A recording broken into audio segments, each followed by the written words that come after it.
आज यहाँ पर सुसंस्कार चैनल वाले आए हैं और इनके माध्यम से मैं आप सबको चतुर्मास में हमें क्या करना चाहिए और क्या नहीं करना चाहिए ये बात मैं आप सबको बताना चाहती हूँ। भगवान महावीर से गौतम स्वामी ने पूछा कि प्रभु हमें औषध लेनी चाहिए या नहीं लेनी चाहिए। तब परमात्मा प्रभु महावीर ने कहा कि आहार ही औषध है, यानी आप आहार की मात्रा को कितनी लेना, कौन सी लेना, कब लेना और कैसे लेना, ये यदि हम समझ चुके तो समझ लीजिए कि आपने औषध को अच्छी तरह से ले लिया है। हमें चतुर्मास के 4 महीनों के अंदर पत्ते वाली कोई सब्जी नहीं खाना चाहिए। विज्ञान भी अनुमति नहीं देता है, साइंस भी कहता है कि जब पत्ते वाली सब्जी होती है तब उसके अंदर छोटे छोटे कीटाणु इतने आ जाते हैं कि वो हमारे शरीर को नुकसान पहुंचा सकते हैं। चतुर्मास के अंदर हमें रात्रि भोजन का आहार नहीं करना चाहिए, क्योंकि सूर्य जो है वो बादलों के अंदर छुप जाता है और हमारी जठरा अग्नि जो है वो भी इस समय के अंदर मंद पड़ जाती है। जब जठरा अग्नि भी हमारी मंद पड़ गई और बाहर की अग्नि भी हमको नहीं मिल रही है तो उस समय में हमें रात्रि भोजन का सर्वथा त्याग करना चाहिए। और जो रात्रि भोजन का त्याग करता है वह 99% blood pressure, sugar, heart attack in बीमारियों से बच के रहता है। ये सिर्फ मैं आपको शरीर के फायदे बतला रही हूँ, पर यदि रात्रि भोजन हम नहीं करते, रात्रि के समय आहार नहीं लेते तो हम जो सूक्ष्म कीटाणु हैं उनको भी ग्रहण नहीं कर पाएंगे और जब वो हमारे शरीर में नहीं जाएंगे तो हमारे मन को भी विकृत नहीं कर पाएंगे और जब मन विकृत नहीं होगा तो मन अपने आप सात्विक बनता जाएगा और जब सात्विक मन होगा तो हमारा व्यवहार परिवार के अंदर सात्विक होगा और जब सात्विक व्यवहार होगा तो हमारा परिवार अपने आप घर में हमारे स्वर्ग उतर आएगा। हमको मंदिर जाने की ज़रूरत नहीं पड़ेगी, हमारा घर ही मंदिर बन जाएगा। तो एक आहार के ऊपर यदि आपने ध्यान दे दिया कि हमारा आहार कैसा होना चाहिए, परमात्मा प्रभु महावीर ने साधक के लिए पूरी आहार के लिए ऐसा समिति दी हुई है कि साधक को कैसे आहार करना चाहिए।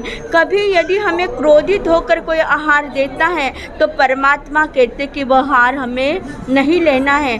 इसलिए बहनें जब रसोई पकाती है तब बिल्कुल शांत और स्वच्छ मन से उनको रसोई बनानी चाहिए, आहार बनाना चाहिए। और वो सिर्फ रसोई नहीं बनाए, वो सोचे कि घर के जितने भी सदस्य हैं वो भगवान तुल्य हैं, आज मुझे भगवान को भोग लगाना है। इस श्रद्धा और आस्था के साथ जब वो आहार को तैयार करेगी और घर के प्रत्येक व्यक्ति जब उस आहार को ग्रहण करेंगे तो वो उनके शरीर में आहार नहीं जा रहा, वो उनके शरीर में प्रसाद जा रहा है। और प्रसाद के रूप में जब वो आहार को ग्रहण करेंगे तो उनका शरीर एकदम स्वस्थ रहेगा और मस्त रहेंगे। वो जीवन के अंदर आगे से आगे शिखर पर बढ़ते जाएंगे। तो एक छोटे से आहार, इस आहार को हम सर्वथा रूप से छोड़ भी नहीं सकते। इस आहार को हम जितना हमारे शरीर को ज़रूरत है हम उससे से कम 1 कवा कम खाएं। जैसे आप यदि 3 रोटी खाते हैं पूरे समय के अंदर तो ज़्यादा नहीं, आप 2.5 रोटी खाइए। सिर्फ आधी रोटी आप क्या कर दीजिए, कम कर दीजिए। यदि आपने आधी रोटी कम खाई, आपके पेट के अंदर गुंजाइश है कि आप आधी रोटी खा सकते हो और आपने उस आधी रोटी को छोड़ दिया। आप इसका अनुभव खुद करके देखिए कि उसका आपको क्या फ़ायदा होता है। हम अपने आहार से थोड़ा कम आहार लेते हैं तो हमारे शरीर को कभी भी दूसरे की गोली की ज़रूरत नहीं पड़ेगी, शरीर एकदम स्वस्थ रहेगा। इसलिए परमात्मा प्रभु महावीर कहते हैं कि हमें बड़ा तप यदि हम रोज़ नहीं कर पाते, अनशन नहीं कर पाते, उनोदरी करना चाहिए।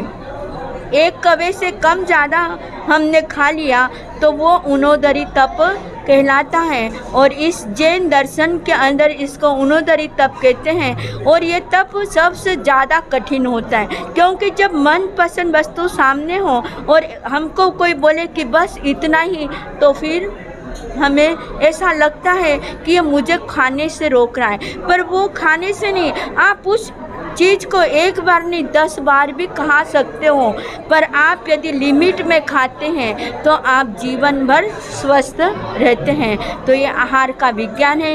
ये आहार का विज्ञान परमात्मा प्रभु महावीर ने बहुत गहरा दिया है।